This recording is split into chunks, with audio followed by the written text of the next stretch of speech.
The Return of Sherlock Holmes by Sir Arthur Conan Doyle. The Adventure of Charles Augustus Milverton, Part 1. It is years since the incidents of which I speak took place, and yet it is with diffidence that I allude to them. Even with the utmost discretion and reticence, it would have been impossible to make the facts public, but now the principal person concerned is beyond the reach of human law, and with due suppression the story may be told in such fashion as to injure no one. It records an absolutely unique experience in the career both of Mr. Sherlock Holmes and of myself. The reader will excuse me if I conceal the date or any other fact by which he might trace the actual occurrence. We had been out for one of our evening rambles, Holmes and I, and had returned about 6 o'clock on a cold, frosty winter's evening. As Holmes turned up the lamp, the light fell upon a card on the table. He glanced at it, and then, with an ejaculation of disgust, threw it on the floor. I picked it up and read, Charles Augustus Milverton, Appledore Towers, Hampstead, Agent. "Who is he?" I asked.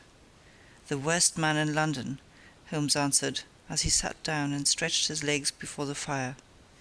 "Is anything on the back of the card?" I turned it over. "Will call at 6:30 c.a.m."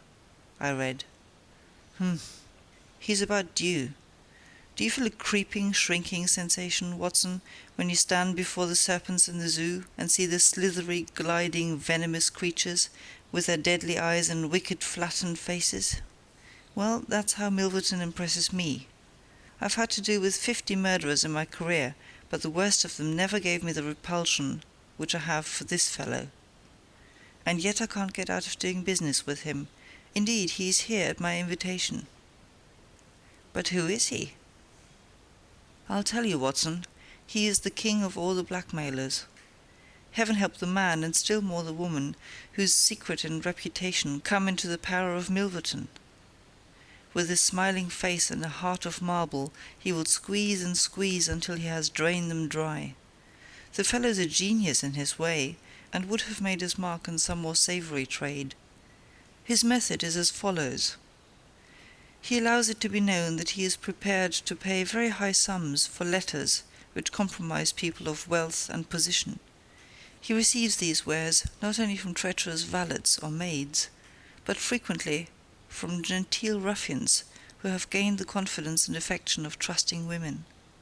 He deals with no niggard hand. I happen to know that he paid £700 to a footman for a note 2 lines in length, and that the ruin of a noble family was the result. Everything which is in the market goes to Milverton, and there are hundreds in this great city who turn white at his name.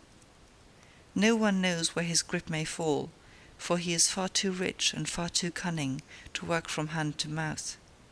He will hold a card back for years in order to play it at the moment when the stake is best worth winning. I have said that he is the worst man in London, and I would ask you, how could one compare the ruffian who in hot blood bludgeons his mate with this man who methodically and at his leisure tortures the soul and wrings the nerves in order to add to his already swollen money-bags? I had seldom heard my friend speak with such intensity of feeling. "But surely," said I, "the fellow must be within the grasp of the law." "Technically, no doubt, but practically not. What would it profit a woman, for example, to get him a few months' imprisonment if her own ruin must immediately follow? His victims dare not hit back. If ever he blackmailed an innocent person, then indeed we should have him, but he is as cunning as the evil one. No, we must find other ways to fight him." "And why is he here?" "Because an illustrious client has placed her piteous case in my hands. It is the Lady Eva Blackwell, the most beautiful debutante of last season. She is to be married in a fortnight to the Earl of Dovercourt. This fiend has several imprudent letters, imprudent, Watson, nothing worse, which were written to an impecunious young squire in the country. They would suffice to break off the match. Milverton will send the letters to the Earl unless a large sum of money is paid him. I have been commissioned to meet him and to make the best terms I can." At that instant there was a clatter and a rattle in the street below. Looking down, I saw a stately carriage and pair, the brilliant lamps gleaming on the glossy haunches of the noble chestnuts.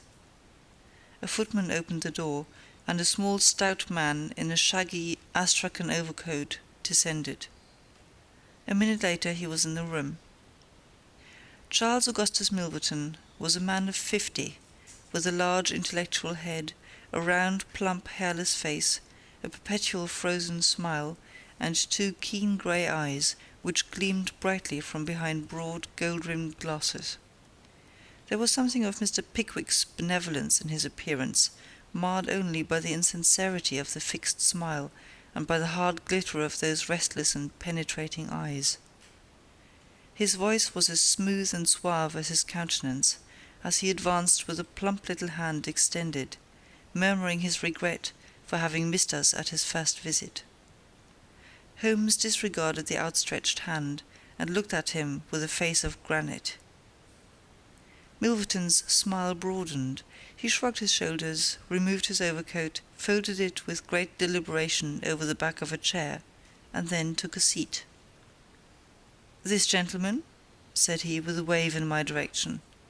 "Is it discreet? Is it right?" "Dr. Watson is my friend and partner."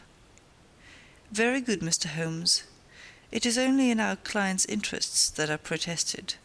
The matter is so very delicate. Dr. Watson has already heard of it."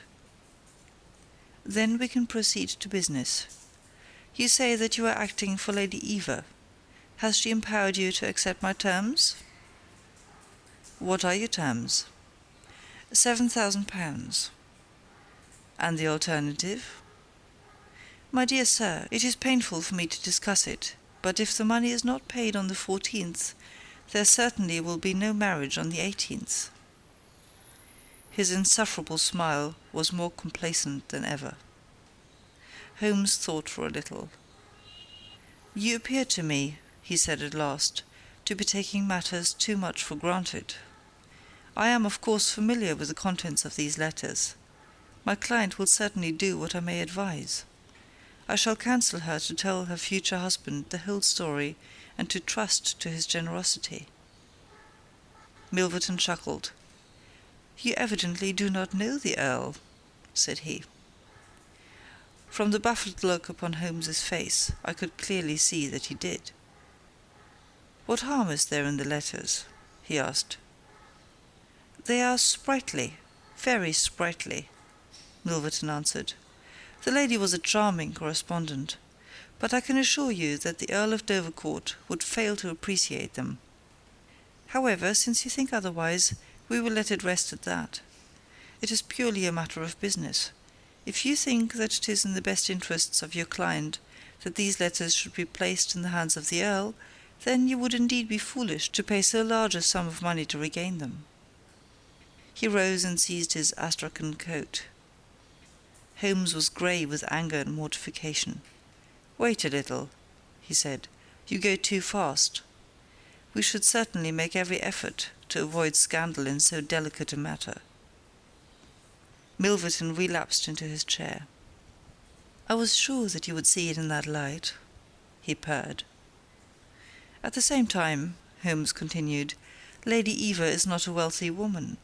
I assure you that £2,000 would be a drain upon her resources, and that the sum you name is utterly beyond her power. I beg, therefore, that you will moderate your demands, and that you will return the letters at the price I indicate, which is, I assure you, the highest that you can get." Milverton's smile broadened, and his eyes twinkled humorously. "I am aware that what you say is true about the lady's resources," said he. "At the same time, you must admit that the occasion of a lady's marriage is a very suitable time for her friends and relatives to make some little effort upon her behalf. They may hesitate as to an acceptable wedding present. Let me assure them that this little bundle of letters would give more joy than all the candelabra and butter dishes in London. "It is impossible," said Holmes. Dear me, how unfortunate!" cried Milverton, taking out a bulky pocket-book. "I cannot help thinking that ladies are ill-advised in not making an effort. Look at this." He held up a little note with the coat of arms upon the envelope. "That belongs to... well, perhaps it is hardly fair to tell the name until tomorrow morning, but at that time it will be in the hands of the lady's husband. And all because she will not find a beggarly sum which she could get by turning her diamonds into paste. It is such a pity. Now, you remember the sudden end of the engagement between the Honourable Miss Miles and Colonel Dorking? Only 2 days before the wedding there was a paragraph in the Morning Post to say that it was all off. And why? It is almost incredible, but the absurd sum of £1,200 would have settled the whole question. Is it not pitiful? And here I find you, a man of sense, boggling about terms, when your client's future and honour are at stake. You surprise me, Mr. Holmes." "What I say is true," Holmes answered. "The money cannot be found. Surely it is better for you to take the substantial sum which I offer than to ruin this woman's career, which can profit you in no way." "There you make a mistake, Mr. Holmes. An exposure would profit me indirectly, at a considerable extent. I have 8 or 10 similar cases maturing. If it was circulated among them that I had made a severe example of the Lady Eva, I should find all of them much more open to reason. You see my point?" Holmes sprang from his chair. "Get behind him, Watson. Don't let him out. Now, sir, let us see the contents of that notebook." Milverton had glided as quick as a rat to the side of the room and stood with his back against the wall. Mr. Holmes," he said, turning the front of his coat and exhibiting the butt of a large revolver, which projected from the inside pocket. "I have been expecting you to do something original. This has been done so often, and what good has ever come from it? I assure you that I am armed to the teeth, and I am perfectly prepared to use my weapons, knowing that the law will support me. Besides, your supposition that I would bring the letters here in a notebook is entirely mistaken. I would do nothing so foolish. And now, gentlemen, I have 1 or 2 little interviews this evening, and it is a long drive to Hampstead." He stepped forward, took up his coat, laid his hand on his revolver, and turned to the door. I picked up a chair, but Holmes shook his head, and I laid it down again. With a bow, a smile, and a twinkle, Milverton was out of the room, and a few minutes after we heard the slam of the carriage door and the rattle of the wheels as he drove away. Holmes sat motionless by the fire, his hands buried deep in his trouser pockets, his chin sunk upon his breast, his eyes fixed upon the glowing embers. For half an hour he was silent and still. Then, with the gesture of a man who has taken his decision, he sprang to his feet and passed into his bedroom. A little later a rakish young workman, with a goatee beard and a swagger, lit his clay pipe at the lamp before descending into the street. "I'll be back some time, Watson," said he, and vanished into the night. I understood that he had opened his campaign against Charles Augustus Milverton, but I little dreamed the strange shape which that campaign was destined to take.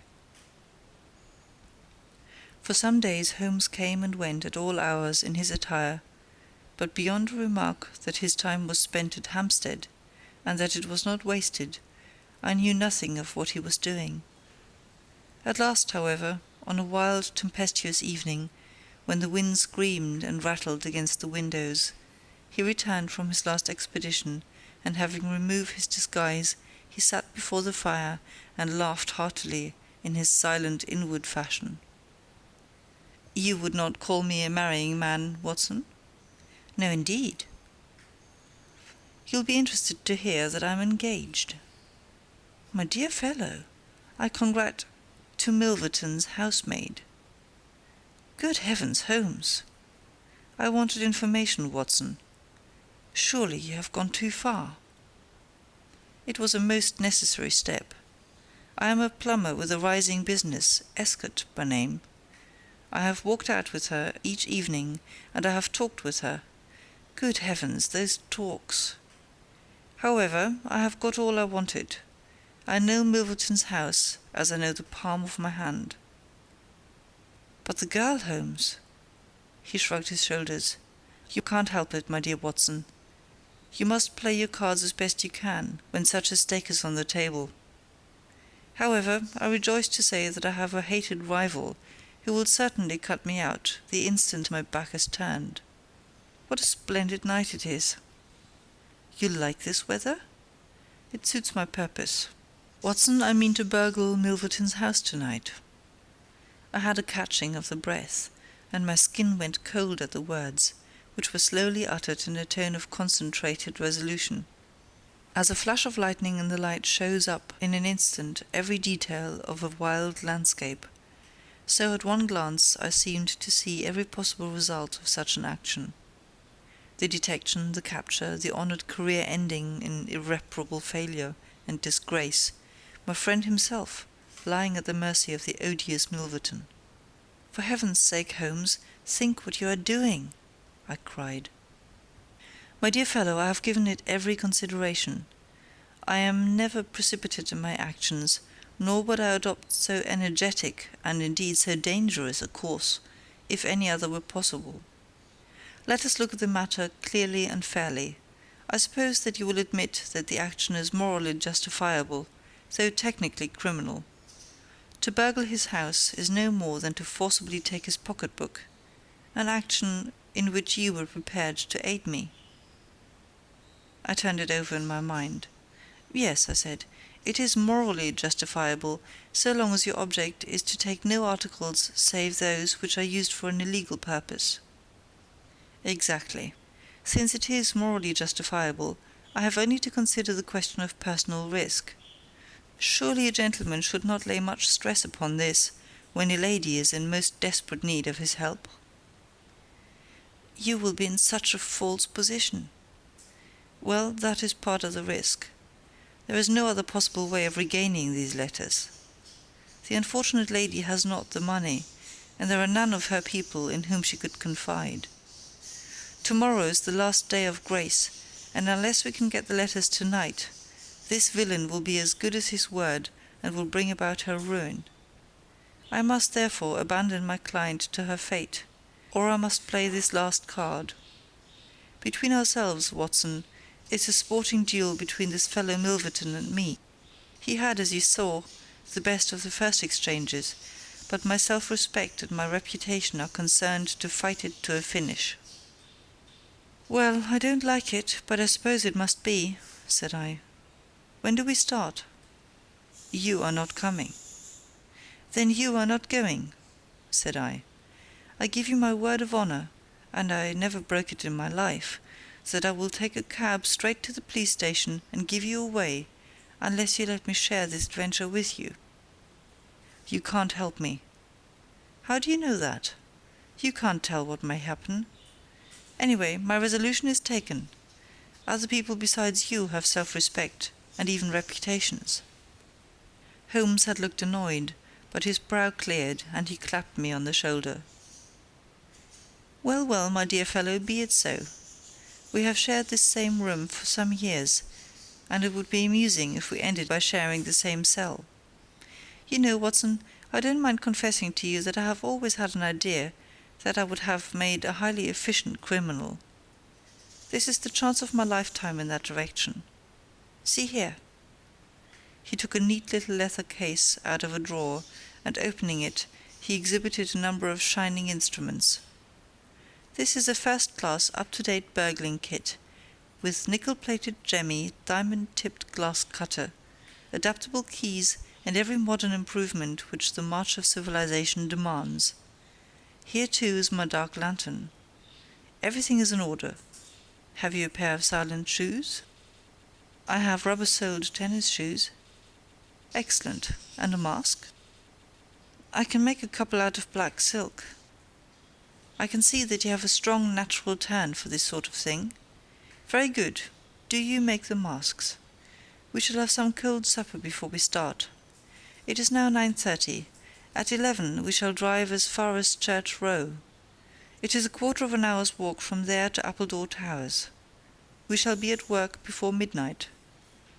Milverton is a heavy sleeper, and retires punctually at 10:30. With any luck we should be back here by 2, with the Lady Eva's letters in my pocket. Holmes and I put on our dress clothes, so that we might appear to be 2 theatre-goers homeward bound. In Oxford Street we picked up a hansom and drove to an address in Hampstead. Here we paid off our cab, and with our greatcoats buttoned up, for it was bitterly cold, and the wind seemed to blow through us, we walked along the edge of the heath. "It's a business that needs delicate treatment," said Holmes.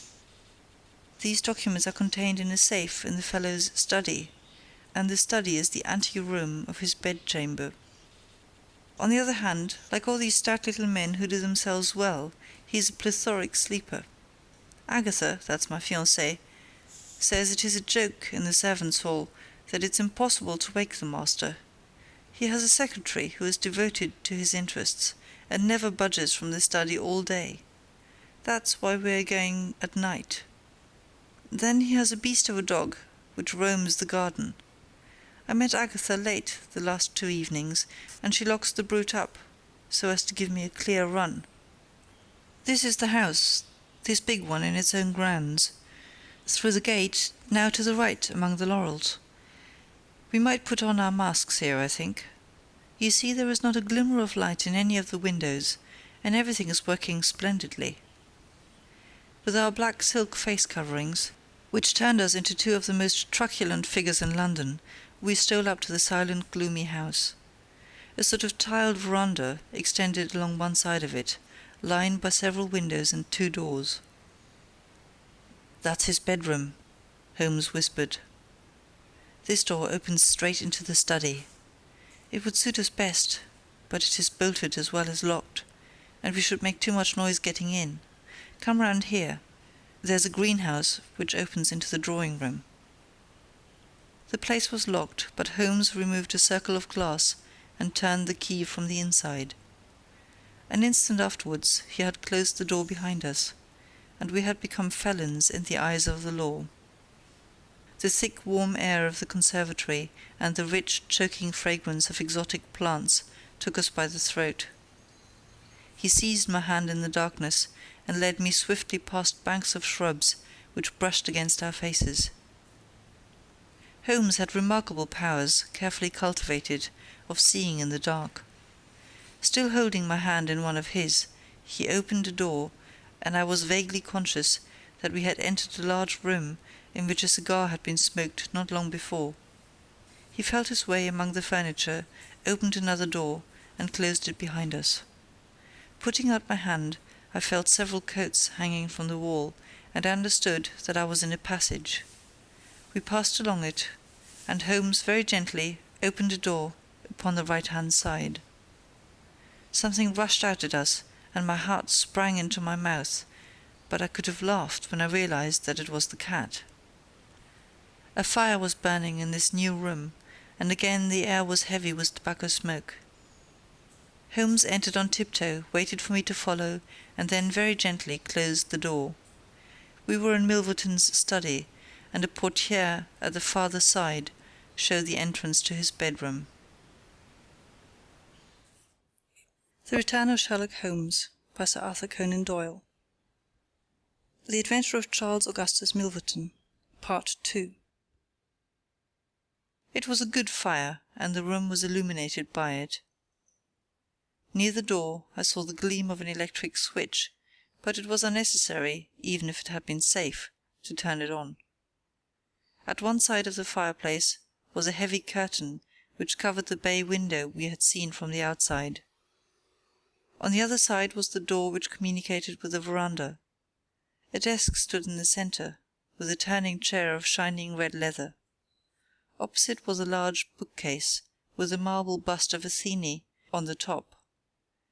In the corner between the bookcase and the wall there stood a tall green safe, the firelight flashing back from the polished grass knobs upon its face. Holmes stole across and looked at it. Then he crept to the door of the bedroom, and stood with slanting head, listening intently. No sound came from within. Meanwhile it had struck me that it would be wise to secure our retreat through the outer door, so I examined it. To my amazement, it was neither locked nor bolted. I touched Holmes on the arm, and he turned his masked face in that direction. I saw him start, and he was evidently as surprised as I. "I don't like it," he whispered, putting his lips to my very ear. "I can't quite make it out. Anyway, we have no time to lose. Can I do anything?" "Yes, stand by the door. If you hear anyone come, bolt it on the inside, and we can get away as we came. If they come the other way, we can go through the door if our job is done, or hide behind these window curtains if it is not. Do you understand?" I nodded and stood by the door.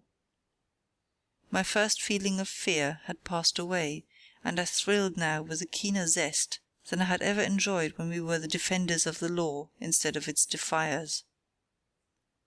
The high object of our mission, the consciousness that it was unselfish and chivalrous, the villainous character of our opponent, all added to the sporting interest of the adventure. Far from feeling guilty, I rejoiced and exulted in our dangers. With a glow of admiration, I watched Holmes unrolling his case of instruments and choosing his tool with the calm scientific accuracy of a surgeon who performs a delicate operation. I knew that the opening of safes was a particular hobby with him, and I understood the joy which it gave him to be confronted with this green and gold monster, the dragon which held in its maw the reputations of many fair ladies. Turning up the cuffs of his dress coat, he had placed his overcoat on a chair. Holmes laid out 2 drills, a jemmy, and several skeleton keys. I stood at the centre door, with my eyes glancing at each of the others, ready for an emergency, though indeed my plans were somewhat vague as to what I should do if we were interrupted. For half an hour Holmes worked with concentrated energy, laying down one tool, picking up another, handling each with the strength and delicacy of the trained mechanic. Finally I heard a click, the broad green door swung open, and inside I had a glimpse of a number of paper packets, each tied, sealed, and inscribed. Holmes picked one out, but it was hard to read by the flickering fire, and he drew out his little dark lantern, for it was too dangerous with Milverton in the next room to switch on the electric light. Suddenly I saw him halt, listen intently, and then in an instant he had swung the door of the safe to, picked up his coat, stuffed his tools into the pockets, and darted behind the window curtain, motioning me to do the same. It was only when I had joined him there that I heard what had alarmed his quicker senses. There was a noise somewhere within the house. A door slammed in the distance. Then a confused, dull murmur broke itself into the measured thud of heavy footsteps rapidly approaching. They were in the passage outside the room. They paused at the door. The door opened. There was a sharp snick as the electric light was turned on. The door closed once more, and the pungent reek of a strong cigar was borne to our nostrils. Then the footsteps continued backward and forward, within a few yards of us. Finally there was a creak from a chair, and the footsteps ceased. Then a click in a lock, and I heard the rustle of papers. So far I had not dared to look out, but now I gently parted the division of the curtains in front of me and peeped through. From the pressure of Holmes's shoulder against mine, I knew that he was sharing my observations. Right in front of us, and almost within our reach, was the broad rounded back of Milverton. It was evident that we had entirely miscalculated his movements, that he had never been in his bedroom, but that he had been sitting up in some smoking or billiard room in the farther wing of the house, the windows of which we had not seen. His broad grizzled head, with its shining patch of baldness, was in the immediate foreground of our vision. He was leaning far back in the red leather chair. his legs outstretched, a long black cigar projecting at an angle from his mouth. He wore a semi-military smoking jacket, claret-coloured, with a black velvet collar. In his hand he held a long legal document, which he was reading in an indolent fashion, blowing rings of tobacco smoke from his lips as he did so. There was a promise of a speedy departure on his composed bearing and his comfortable attitude. I felt Holmes's hand steal into mine, and gave me a reassuring shake, as if to say that the situation was within his powers, and that he was easy in his mind. I was not sure whether he had seen, what was only too obvious from my position, that the door of the safe was imperfectly closed, and that Milverton might at any moment observe it. In my own mind I had determined that if I were sure, from the rigidity of his gaze, that it had caught his eye, I would at once spring out, throw my greatcoat over his head, pinion him, and leave the rest to Holmes. But Milverton never looked up. He was languidly interested by the papers in his hand, and page after page was turned as he followed the argument of the lawyer. At least, I thought, when he has finished the document and the cigar, he will go to his room, but before he had reached the end of either, there came a remarkable development, which turned our thoughts into quite another channel. Several times I had observed that Milverton looked at his watch, and once he had risen and sat down again, with a gesture of impatience. The idea, however, that he might have an appointment at so strange an hour never occurred to me until a faint sound reached my ears from the veranda outside. Milverton dropped his papers and sat rigid in his chair. The sound was repeated, and then there came a gentle tap at the door. Milverton rose and opened it. "Well," said he curtly, "you are nearly half an hour late." So this was the explanation of the unlocked door and of the nocturnal vigil of Milverton. There was a gentle rustle of a woman's dress. I had closed the slit between the curtains, as Milverton's face had turned in our direction, but now I ventured very carefully to open it once more. He had resumed his seat, the cigar still projecting at an insolent angle from the corner of his mouth. In front of him, in the full glare of the electric light, there stood a tall, slim, dark woman, a veil over her face, a mantle drawn round her chin. Her breath came quick and fast, and every inch of the lithe figure was quivering with strong emotion. "Well," said Milverton, "you made me lose a good night's rest, my dear. I hope you will prove worth it. You couldn't come any other time, eh?" The woman shook her head. "Well, if you couldn't, you couldn't. If the Countess is a hard mistress, you have your chance to get level with her now. Bless the girl, what are you shivering about? That's right, pull yourself together. Now let us get down to business." He took a notebook from the drawer of his desk. "You say that you have 5 letters which compromise the Countess d'Albert. You want to sell them, I want to buy them. So far so good. It only remains to fix a price. I should want to inspect the letters, of course. If they are really good specimens— Good heavens, is it you?" The woman, without a word, had raised her veil and dropped the mantle from her chin. It was a dark, handsome, clear-cut face which confronted Milverton, a face with a curved nose, strong, dark eyebrows shading hard, glittering eyes, and a straight, thin-lipped mouth set in a dangerous smile. "It is I," she said, "the woman whose life you have ruined." Milverton laughed, but fear vibrated in his voice. "You were so very obstinate," said he. "Why did you drive me to such extremities? I assure you I wouldn't hurt a fly of my own accord, but every man has his business, and what was I to do? I put the price well within your means. You would not pay.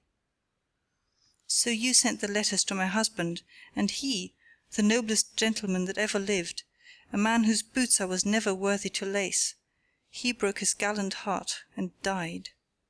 You remember that last night, when I came through that door, I begged and prayed you for mercy, and you laughed in my face as you are trying to laugh now, only your coward heart cannot keep your lips from twitching. Yes, you never thought to see me here again.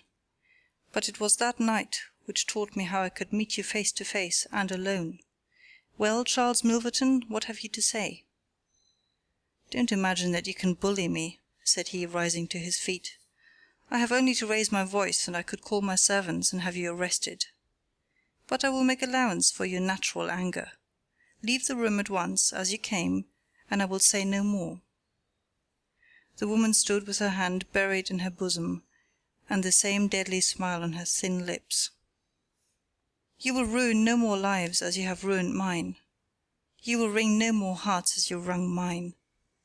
I will free the world of a poisonous thing. Take that, you hound, and that, and that, and that!"